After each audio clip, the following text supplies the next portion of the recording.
Viděl jsem toho chlapa spáchat 2 trestné činy, včetně napadení policisty. Byl jsem svědkem toho incidentu. Toho chlapa jsem zatkl a vezl ho do vazby, aby mohl být obviněn. Říkal jsem si, tak tohle je konec mé policejní kariéry, která se dostává na vyšší úroveň s Ježíšem. Ježíš vás nikdy nenechá zůstat na jedné úrovni. Ten případ je docela krásný a dramatický.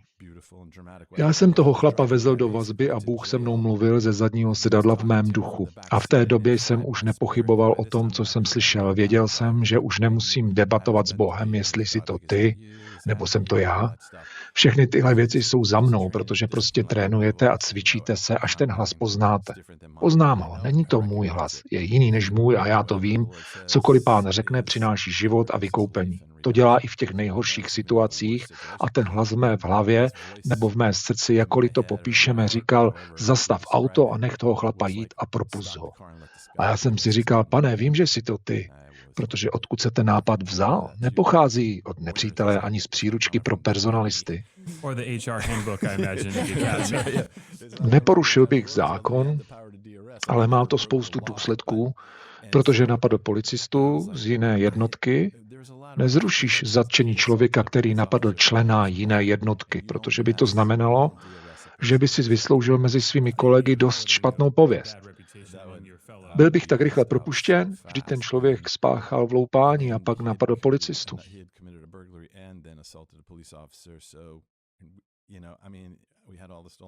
Bylo to na Štědrý den, nevím, jestli to s tím mělo něco společného.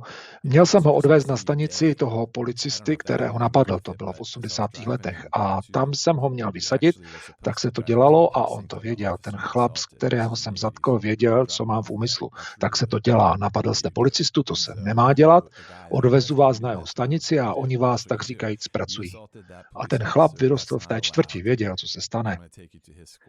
Byl to velký chlap. Zatkl jsem ho sám, nasadil mu pouta a posadil ho dozadu do svého policejního auta. Sanitka odvezla toho policistu. Jedu s ním na policejní stanici a on se mnou začíná mluvit. Ten podezřelý, myslím.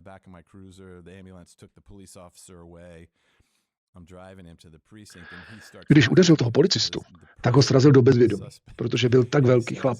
Já jsem k němu přistoupil s vytasenou zbraní a řekl jsem mu, ať si klekne. A on okamžitě poklekl a začal se omlouvat a já jsem mu chtěl nasadit pouta, ale pouta se mu sotva vešla kolem zápěstí, protože byl tak mohutný. On říkal, že to neměl dělat. Omlouvám se, neměl jsem to dělat. Byl jsem vyděšený, víte. A já na to, jo, jasně, jo. Naložil jsem ho do auta. Tenhle příběh jsem slyšel milionkrát. Říká, je Štědrý večer, moje žena studuje práva. No, v té čtvrti, odkud pochází, nikdo nestuduje práva. V té čtvrti se nikdo ani nežení. Říká, moje žena studuje práva, jsme na mizině, chci jí koupit vánoční dárek, nikdy jsem nespáchal žádný zločin. Koukám na toho chlápa, jak chce okecat uniformovaného policistu. Je mi to jasné, tohle není poprvé, co se dostáváš do potyčky. A ještě je vidět, že jsi fakt dobrý bojovník. A on řekl, ale já jsem chtěl jsem jí dát dárek. Tak tvrdě pracovala.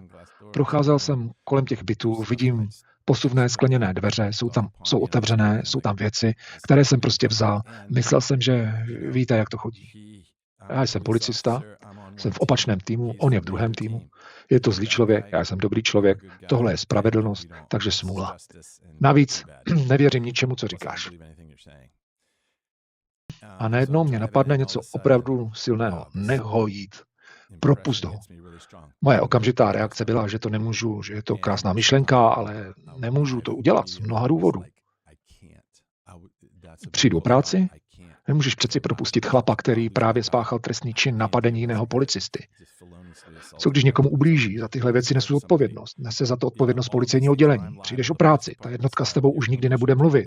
Nikdy už nebudeš pracovat nikde na policejním oddělení, protože pokud ho opustíš, není to spravedlivé a tak dále a tak dále. A já to opakuji, vlastně to říkám nahlas.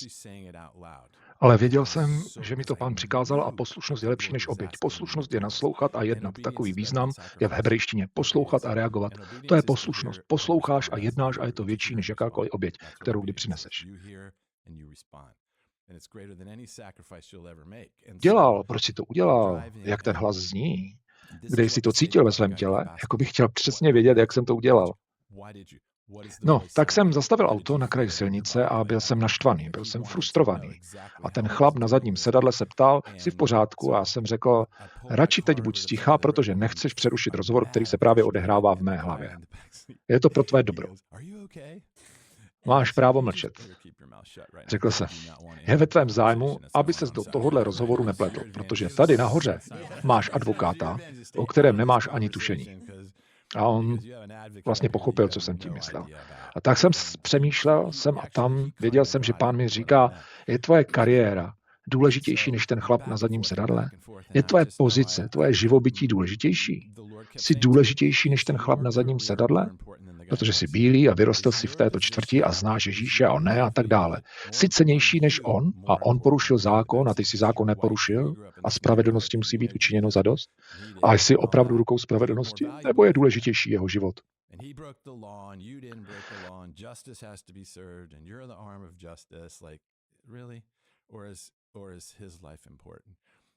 Tak jsem vystoupil, obešel jsem auto, otevřel dveře a řekl vystup. On se ale ještě víc přitiskl k sedadlu a zeptal se, proč. A je na to, prostě vystup, nebudu to vysvětlovat, prostě vypadni z mého auta. A on na to, ne, já nechci vypadnout. A to je super zvláštní. To je totiž naše kultura. Snažím se toho chlapa propustit a on se toho bojí. Myslí si, že ho nepropustím. Tak jsem ho vytáhl, vyhodil z auta, což muselo vypadat komicky pro lidi, co jeli kolem. Asi si říkají, on ho vytahuje z auta? Vytahuji ho z auta a snažím se mu sundat pouta, ale on se pořád otáčí, takže mu je nemůžu sundat. Nakonec ho srazím na zem, sundám mu pouta, vstanu a on vyskočí. Chytne mě a nechce se ode mě hnout. A víte proč?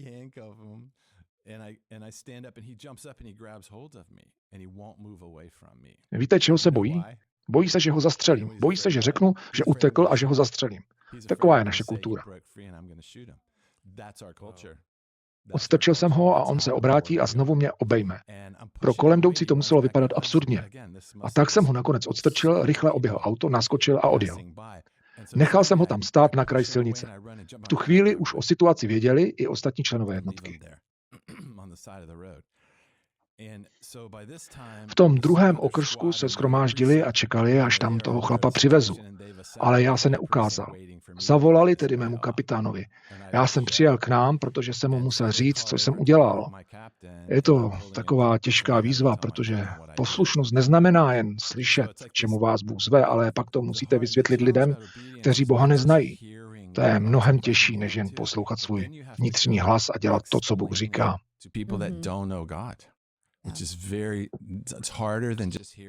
Teď jsem musel vysvětlit systému, který je postavený na řešení konfliktů, proč jsem toho chlapa propustil.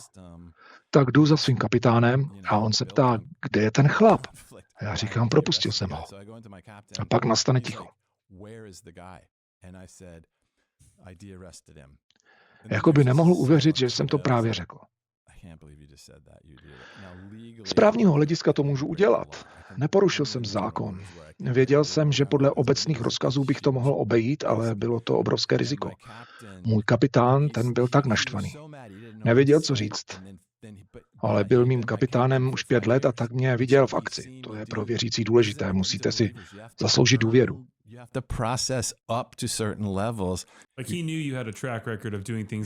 Řekl, viděl jsem tě dělat bláznivé věci a obvykle to fungovalo. Ne vždy, ale obvykle. A náhodou to byl mormon. Tak mě považoval za velkou výzvu, protože jsem mluvil o Bohu a on na to reagoval, no já nevím. A někdy dokonce mě sledoval zblízka, když jsem měl službu, jen aby viděl, co dělám. To je jak prostě být svědkem. To je to, co svědek je. Není to jako snažit se lidem něco dokazovat. Je to jako nechat je být s vámi a sledovat, co se stane, když jste zvěřící. Tak mi řekl, máš 2 týdny, aby se z toho stal opravdu dobrý nápad. Nebo tě nejen vyhodí, ale pravděpodobně tě i zatkneme za to, co jsi udělal. Dám ti 2 týdny. Tak to byly fajn vánoční prázdniny. Veselé Vánoce. Krátce po Vánocích pak mě suspendovali, ale ne úplně. Stáhli mě z terénu a musel jsem pracovat v kanceláři. Tak jsem šel domů a řekl jsem své ženě Doně, nevím, Možná se ti to nebude líbit, možná to bude konec mé kariéry, ale ona mě vždycky strašně povzbuzovala. No víš, je to otázka, zajímá tě tvoje kariéra pro Krista nebo Kristova věc? Co tě zajímá víc? A tak jsem pracoval v kanceláři. Kluci z mého týmu na mě byli naštvaní, to pochopitelně.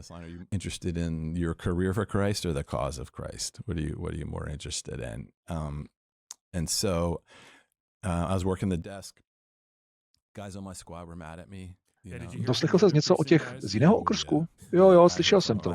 Musel jsem to s tím chlapem urovnat. Opravdu jsem to musel udělat. Musel jsem mu vysvětlit, proč jsem to udělal a že jsem ho nechtěl podrazit. On to úplně nechápal, ale nakonec jsme se dohodli a vyřešili jsme to.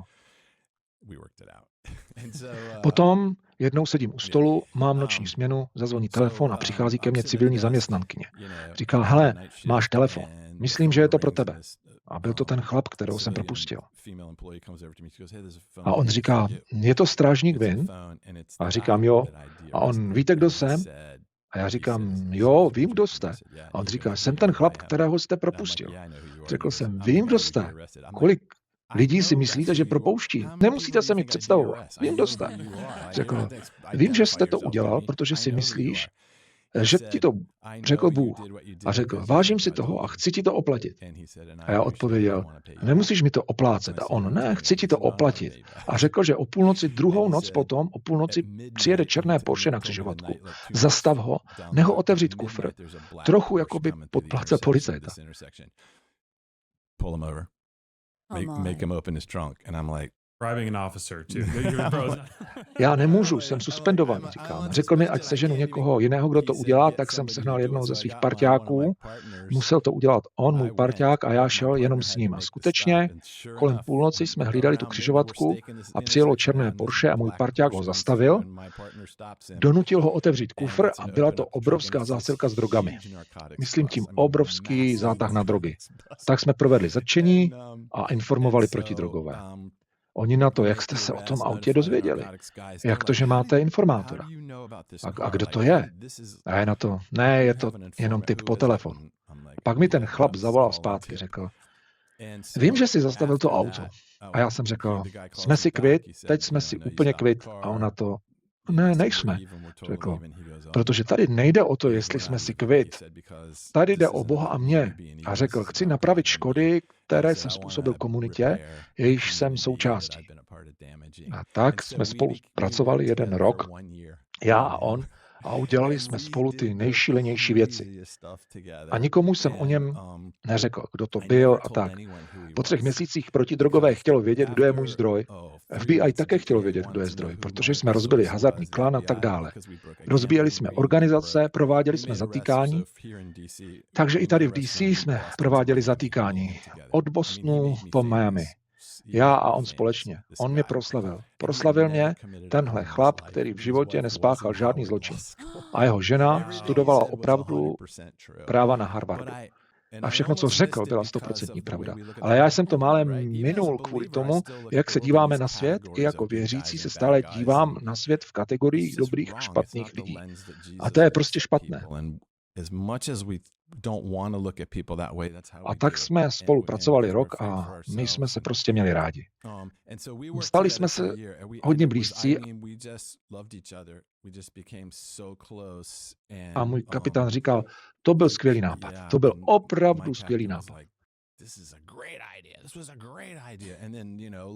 No, nechával jsem lidi nad sebou, aby z toho měli zásluhy. Nikdy nechci brát zásluhy jenom na sebe, protože to prostě není správné, ale samozřejmě všechny zásluhy nakonec patří Pánu. Vždycky, když se mě můj kapitán zeptal, jak jsi věděl, že to máš udělat? Odpověděl jsem, víš, přeci říká se tomu modlitba. Víš, co to je? Víš, o čem mluvím? Takže jsme prožili celý rok, prožili jsme spolu 12 měsíců, já a tenhle chlap. Kolem Vánoc následujícího roku on mě nechal sledovat jedno auto nedaleko odtud. Sledovali jsme to auto a on řekl, musíš dostat tyhle 2 lidi, toho muže a ženu. A tak jsme zajeli na parkoviště v Tyson's Corner a ta žena vystoupila z auta, měla na sobě kabát. Když vystoupila z auta, otočila se a měla pod paždí schovaný Uzi, automatickou pušku. A byli to Kolumbijci. A já jsem mu řekl, tak dost. teď jsi skončil. Skončil jsi, protože tihle lidé mě zabijí, ale tebe určitě zabijí taky, protože zjistí, kdo jsi a my už v tomhle nebudeme pokračovat. Nestojí to za to. A tak jsem ten pár předal protidrogovému a řekl jsem, že se nebudeme scházet, sejdeme se ještě jednou a pak už se nikdy neuvidíme. Byl jsem smutný, on byl smutný, protože jsme se opravdu měli rádi. Šel jsem za svým kapitánem a řekl jsem, tak ztrácím svého člověka tam venku. Je konec. Jinak zabij jeho a mě. Nestojí to za to. Ale myslím, že bychom mu měli poděkovat. A já jsem řekl, zaplaťme jeho ženě celé školné na právnické fakultě. Můj kapitán na to, my takové věci neděláme. A já jsem řekl, myslím, že bychom mohli. Proč ne? Kapitáne, říkal si, že to byl přece dobrý nápad. Řekl jsem, dostaň mě na jednání iniciativy proti zločinu. Dostaň mě na jedno z jejich tajných setkání a nech mě tam vystoupit. A on na to nejde. Policajti tam nemůžou. A já řekl, ty mě tam ale můžeš dostat. A tak to nakonec zařídil. A já jsem se zúčastnil toho setkání s těmi řediteli různých firm. A měl jsem s sebou plakáty se všemi zatčeními, které jsme za rok provedli. Řekl jsem, kdybyste mu dali $1000 za každé zatčení, které jsme provedli, bylo by to víc, než stojí studium jeho ženy a oni byli tím velmi dojati. Stejně i ti lidé z iniciativy se ptali, jak jste to udělal. No, říkal se tomu modlitba, a je to schopnost slyšet Boha. Co kdyby všichni policisté mohli slyšet Boha? Jak by to všechno vypadalo jinak, ne? Co je iniciativa proti zločinu? Iniciativa proti zločinu Crime Solvers jsou ti, kteří dávají $1000 za každý usvědčený zločin jako odměnu. Jsou to podnikatelé, kteří darují peníze na podporu informátorů. Někdy je ukazují i v televizi, jejich telefonní čísla, z té nadace a můžeš podat anonymní tip. Je to na motivaci informátorů, že? Ano. Ale já jsem měl tolik trestných činů, že jsem řekl, dejme jim 1000 za každý. Vlastně si jim nabídl velkou obchodní slevu z ceny za všechny trestné činy, ne? Ano, řekl jsem, takovou příležitost už nikdy nedostaneme. Tak souhlasil. A dali mi peníze, které jsem vložil do vánoční obálky.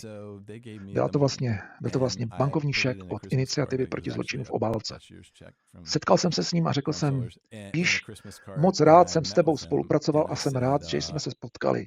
Vím, že nás zvedl dohromady Pán, ale myslím, že teď jsme skončili, protože všechno má svůj čas. Ale chci ti poděkovat. A tady máš dárek od policejního oddělení za všechno, co jsi udělal. On to otevřel a rozplakal se. Já řekl, jo, a už tě nikdy nechci vidět. A už jsem ho nikdy neviděl.